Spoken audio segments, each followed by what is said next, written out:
పిల్లలు guaranteed foundational literacy and numeracy అనే కార్యక్రమం జిఎఫ్ఎల్ఎన్ అనే కార్యక్రమంలో భాగంగా 75 రోజుల యాక్షన్ ప్లాన్లో మనం ప్రతిరోజు తెలుగు, ఇంగ్లీష్ మరియు గణితానికి సంబంధించిన ప్రాథమిక అంశాలకు సంబంధించిన కృత్యాలను చేస్తున్నాం కదా.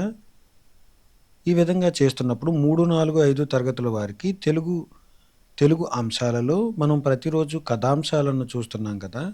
ఆ కథాంశాలలో ఒక కథ అయిన తెలివితేటలు అనే ఈ కథను మనం ఈరోజు చదువుకుని విందామా? అదేవిధంగా ఈ కథకు సంబంధించిన కృత్యాలను కూడా పూర్తి చేద్దాం. ముందుగా పిల్లలు చూడండి, ఈ చిత్రంలో మీరు ఏమేమి గమనిస్తున్నారు? ఈ చిత్రంలో ముగ్గురు వ్యక్తులు ఒక రాజుగారి ముందు నిలబడినట్లుగా మనం చూస్తున్నాం.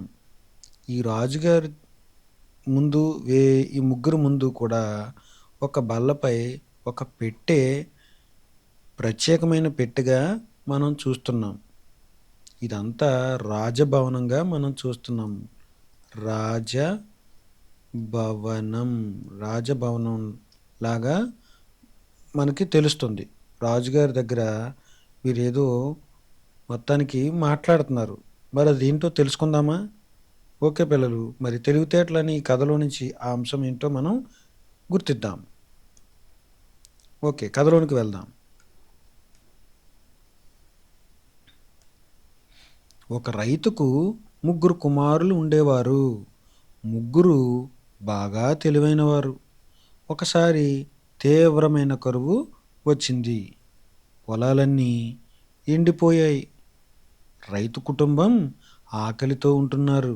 దాంతో రైతు తన ముగ్గురు కుమారులను పిలిచి, మీరు మన దేశపు రాజుగారి దగ్గరికి వెళ్ళి మీ తెలివితేటలతో ఆయనను మెప్పించి ఏదో ఒక ఉద్యోగం సంపాదించండి అని చెప్పాడు. ముగ్గురు కలిసి రాజు దగ్గరకు ఉద్యోగం కోసం వెళ్ళారు. రాజుగారు వారి తెలివితేటలను పరీక్షించాలనుకుని భటుడికి సైగ చేసి ఏదో తీసుకురమ్మని చెప్పాడు. భటుడు ఒక పెట్టె తెచ్చి అక్కడ పెట్టాడు. రాజుగారు ఈ పెట్టెలో ఏమున్నదో చెప్పమని ముగ్గురు అన్నదమ్ములను అడిగారు. మొదటివాడు, ఇందులో తేలికైనవి ఉన్నవి, ఎందుకంటే భటుడు దీన్ని తేలికగా మోసుకొచ్చాడు అని అన్నాడు. రెండవవాడు, ఇందులో గుండ్రని వస్తువులు ఉన్నాయి, ఎందుకంటే అవి అందులో దొర్లుతున్నట్లు వినిపించింది అన్నాడు. మూడోవాడు, ఇది ఎండాకాలం భటులు మామిడి తోట వైపు నుండి వచ్చారు కనుక అవి మామిడికాయలై ఉండవచ్చును అన్నాడు. రాజు ఆ పెట్టెను తెరవమన్నాడు. అందులో నిజంగానే మామిడికాయలు ఉన్నాయి. రాజు వారి యొక్క తెలివితేటలకు మెచ్చుకుని తన సంస్థానంలో తగిన ఉద్యోగాలను ఇచ్చాడు. ఓకేనా పిల్లలు?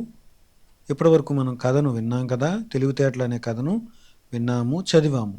ఓకే పిల్లలు, ఈ కథ యొక్క సారాంశం సందర్భానుసారంగా తెలివిని, ప్రజ్ఞను ఉపయోగించి సమాధానాన్ని చెప్పగలగటం.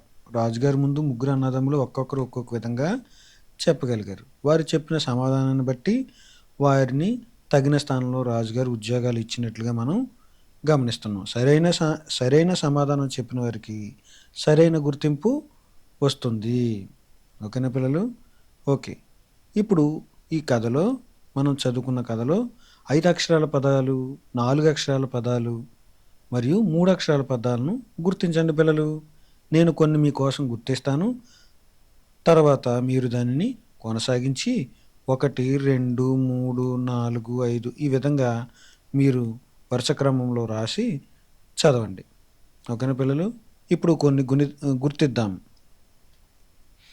కుమారులు 4 అక్షరాల పదం.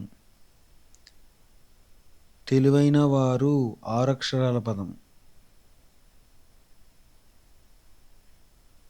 చూడండి పిల్లలు, తెలివితేటలతో ఇది 7 అక్షరాల పదం.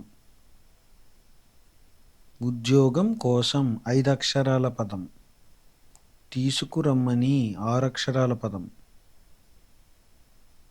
తెచ్చి అక్కడ 5 అక్షరాల పదం. ఈ విధంగా మీరు కూడా 5 అక్షరాల పదాలు, 5 అక్షరాలతో ఏర్పడిన పదాన్ని 4 అక్షరాలతో ఏర్పడిన పదాన్ని, 3 అక్షరాలతో ఏర్పడిన పదాలను వరుస క్రమంలో రాసి వాటిని చదవండి పిల్లలు.